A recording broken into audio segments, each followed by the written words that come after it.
For some context, my name is Daniela.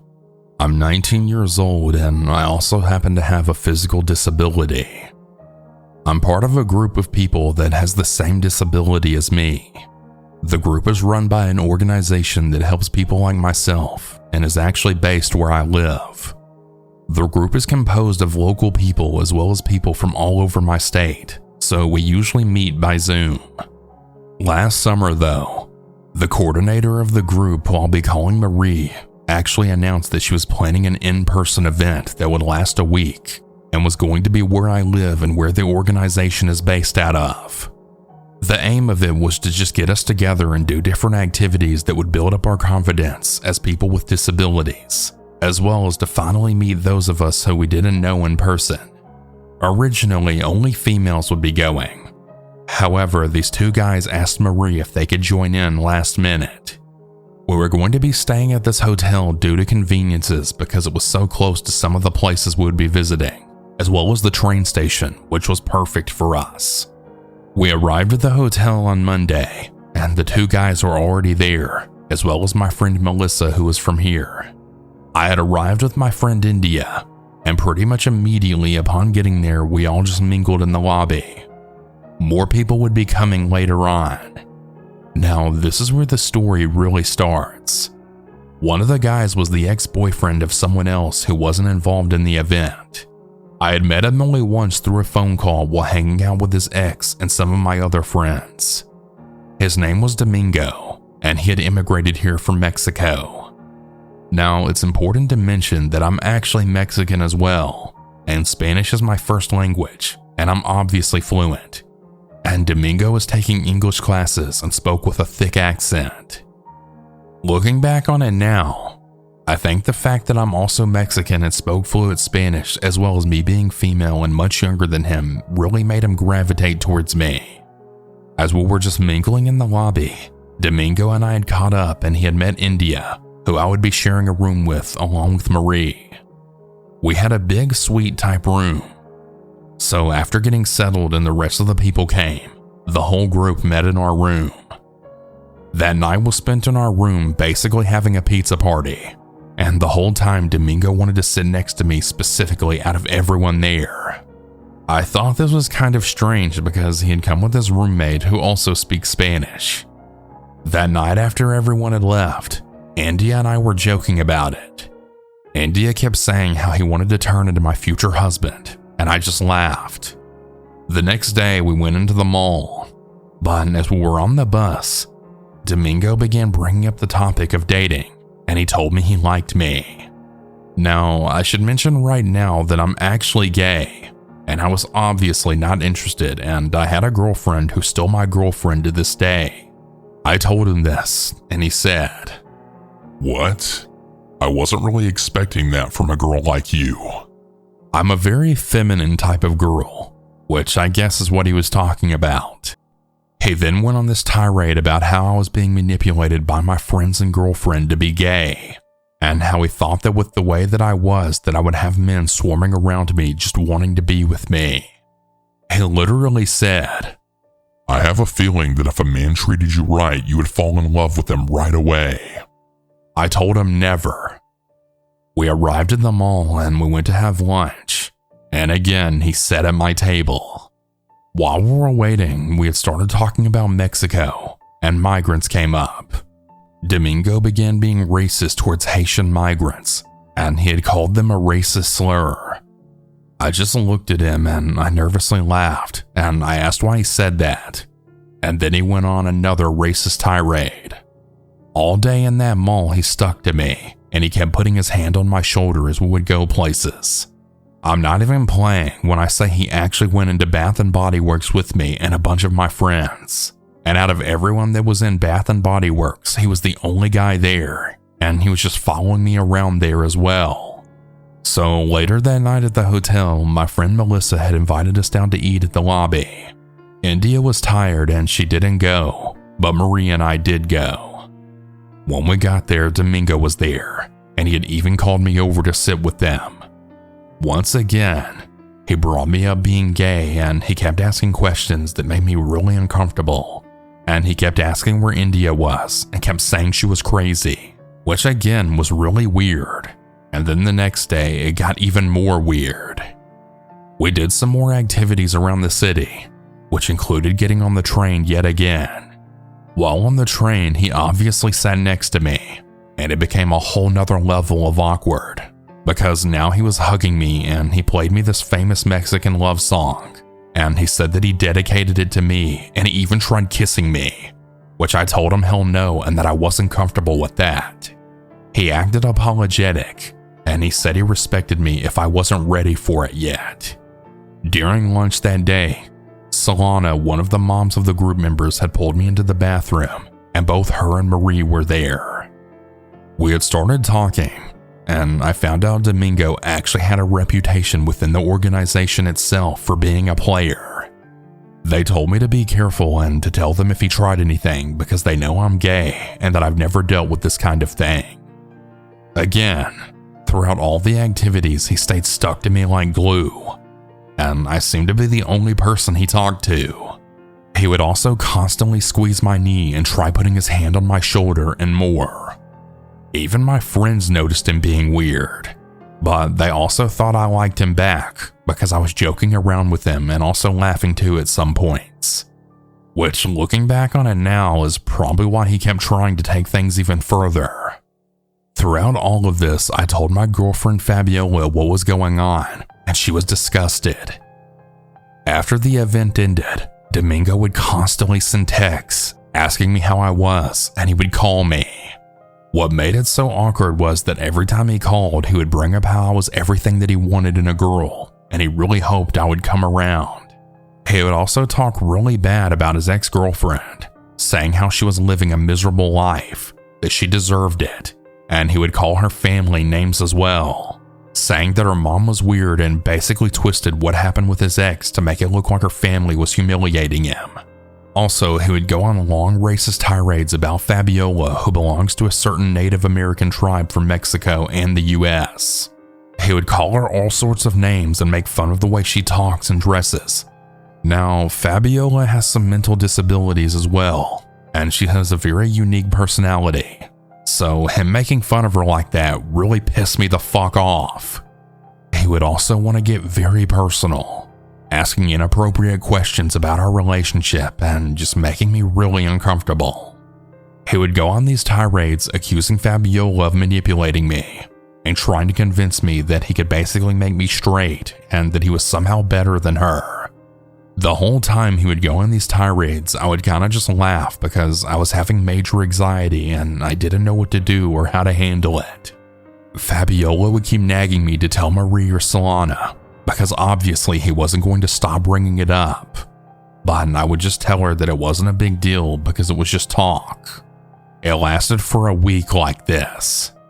Then one night I got up to go to the bathroom and I checked on my phone like usual, only to find that he had sent me a video at some ungodly hour in the night. It was a YouTube short, and it was basically a guy talking about how the best husband in the world is supposed to be. I immediately showed Fabiola the video. She was furious, and she literally screamed at me to call Marie first thing in the morning after having breakfast because he crossed the line, and that if I didn't, he would get worse and worse and do God knows what else. So I did. Now, here's where it gets really disgusting. Remember how I said that he had a reputation for manipulating people? Well, it turns out that was just the tip of the iceberg. Because his ex-girlfriend was only 16 when they started dating, and he was 22. When her family found out about the relationship, Domingo took back to Mexico, only to return to try and do it all over again with someone else, me. And according to my friend Melissa, who was friends with his ex, he was very jealous and manipulative of his ex, and he abused her really badly. He wasn't even supposed to be there because he was way too old for the program, but the only reason Marie let him join was because of his roommate, and according to rumors, he had started trying to manipulate him as well for money. Also, no one in the organization knows where he came from other than the fact that he's from Mexico. No one knows who his family is or anything, and he doesn't even have a job. So anyways, the next day I was hanging out with some friends at the mall when Domingo tried calling me a bunch of times. I didn't answer. Later that night, he had sent me this long text saying how disappointed he was in me for telling Marie about everything that happened, and that the friendship we had was now over, and that he never did anything to disrespect me. Yeah, right. I again showed Fabiola, who told me to forward it to both Marie and Solana, and I then blocked him right away, and that was that. I want to end this story by saying, please do not let anyone manipulate you, especially if they're trying to convince you that you're not who you are so they can get their way with you. If they don't understand and respect you the first time after you tell them no, tell someone you trust what's going on so they can really help you de-escalate the situation. Otherwise, it can get really bad. One last thing. If the people that you love are telling you that something isn't right with someone like that, don't brush them off like I did. They're telling you that for a reason. Stay safe, everyone.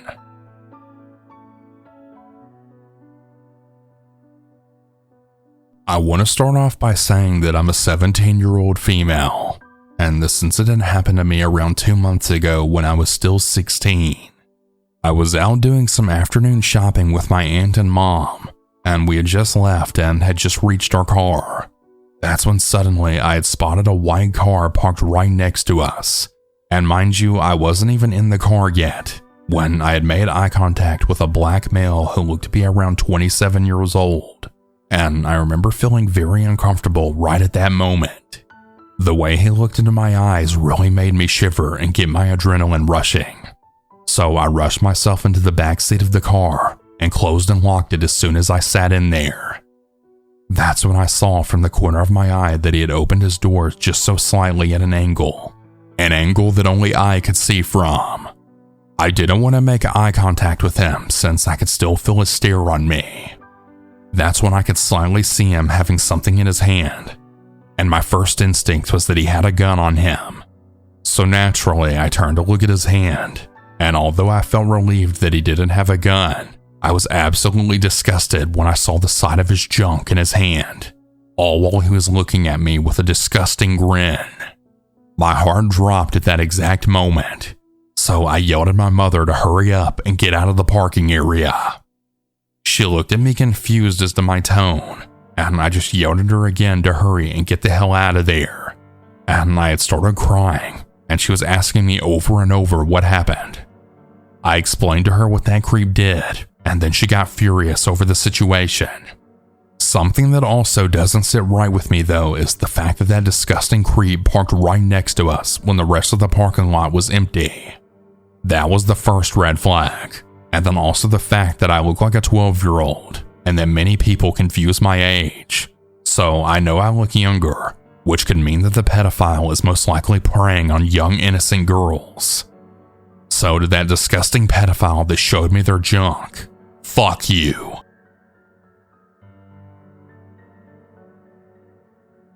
I'm an 18-year-old female. For my first semester of college, I decided to study in Ireland. As we all know, it's legal to drink and club in Ireland as long as you're 18 plus. This took place over Halloween weekend. My friends and I decided to go out in our half-assed costumes since it wasn't actually the day. I wore a black corset and mini skirt with cat ears. We went to one of the most popular clubs in Dublin, and it was full to the brim. After getting there, we went to the basement level. The club consisted of 3 levels. Basement level, which was cultural music like reggae, Afrobeats, and such. Main level, which was regular clubbing music. And then the top floor for the VIPs. Now, I'm a pretty attractive girl, and also being a black woman in Ireland, I get a lot of attention. On the lower floor, all my friends were pretty drunk already, and they also had their lovers with them, and they were kissing on the dance floor and dancing. I'm not much of a kisser myself, especially with strangers in a club. I could just never bring myself to do it.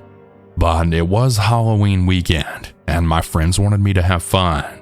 I was about 4 shots deep by now, and fairly tipsy. We decided to go to the main floor where most of my friends were hanging out there with their guys. I decided that I finally wanted to be a crazy college student and then make out with someone in the club. So one of my friends and I go searching for cute guys, and before anyone says anything, we're just teenage girls. Cut us some slack. I'm walking around and an older guy, probably around his late 30s and early 40s, grabs my shoulders and begins to flirt with me. He wasn't ugly, just aged. Imagine Prince Naveen with a man bun and beer belly. Yeah. Anyways, he began talking about how beautiful I was and how he wanted to take me home. Another thing I would like to add is I also have a baby face. So I clearly wasn't anywhere around his age, even though he didn't know my age. I was still too young though. I said I wasn't interested, and I started trying to make my way back to the group with my friend. But he followed. He started yelling my name and starting to grab me. I actually found it funny. My danger cues hadn't struck in yet. This was because I was pretty drunk, and my friends were telling him no. As we were trying to stop this man from following us around the club, we finally meet our other friends, and even with a group of guys and girls with me, he's still yelling stuff like, "I'll find you. Let me just have one night with you." I can't even tell you how I felt. I just remember the face that I made. It was one of pure disgust and confusion, but the security got involved and everything was fine after that. That is, until me and my friend decided to venture out again. Yeah, that wasn't the best option for us young, drunk 18-year-old girls, but we weren't really thinking. Another thing about the club is that it also has rooms. Tons of rooms for smaller events or parties. We stumbled into the rooms and got lost, and you wouldn't guess who found us. Yep, the guy. He came running after me, full speed charging after me. He began screaming, "I found you!" With both me and my friend being intoxicated, we just started laughing and running, thinking it was a game. Now that I look back on it, only now do I realize just how much danger I was truly in. We found our way back to the main club, and after explaining everything that happened to us to the rest of the group, we decided to call it a night. Plus, the club was closing. Since the club was closing now, it was packed outside. I wasn't really paranoid or even on high alert. I was more upset that my night just wasn't spent the way that I wanted it to. So after the club, a lot of my friends were out making out with various people. By now I was sober and I just wanted to go home, until I felt a tap on my shoulder. Turning around, I see him. It's the creepy guy from before. Before I can even react, he then kisses me and he begins to touch me. This is finally when I realized that I was in actual danger now. Even though I was surrounded by swarms of people, I felt as though whatever move I make now depends how my night is actually gonna go. So I pull away and I push him off of me. My friends see this and they start yelling at him until once again security pulls him away from me. At this point I'm in shock and we're finally able to get a taxi to get out of there. The whole car ride consisted of me wiping my mouth and crying. I had finally fully sobered up and realized the gravity of the situation. The ride was quick and we arrived to our student accommodation, which had a gate as we walked out of the car. We then saw lights approaching the gate. It was another taxi, and you wouldn't guess who was in it. The guy. At this point, I was absolutely shaking. Thankfully, you need a key card to get into the gate. As we ran inside after my friend opened the gate, we could hear footsteps from behind us. Like in a movie, we had closed the gate just in time. At this point, he's banging on the gate to let him in. We then call the Garda, which is the police in Ireland. Even while we're calling them, he stayed there. He was throwing items over the gate, trying to hit me, spitting at us and everything. I had started to have an actual panic attack, and from what my friends told me, I had passed out. The combination of alcohol and anxiety made my body completely give out. By the time I finally woke up, I was in my roommate's room. You guys might be wondering why I didn't go to the hospital. Well, the Irish healthcare system is terrible. It was actually better for me to just recuperate with the people who were there for me. My friend that was with me the entire night told the police everything. The guarda did call me the next day for my statement, but I don't know whatever happened to that man after that day. But I'm so thankful that me and all my friends are okay. I wish I could say that this experience made me never want to drink or go to clubs ever again. But for me, I just continued life like normal. It was just a bump in the road to me. Maybe it's because all of the trauma that I've been through in my life. But like my mom says, take a day to dwell on it, then throw it away. You don't need that burden in your life stopping you from enjoying yourself. Thank you all for listening, and stay safe out there. Hey everyone, that's about it for today's stories. If you have your own story that you would like to send, you can send it in at southerncannibal.com, or you can email it at southerncannibalstories@gmail.com. I look forward to telling your story. Have a good night or good day, everyone, and remember to always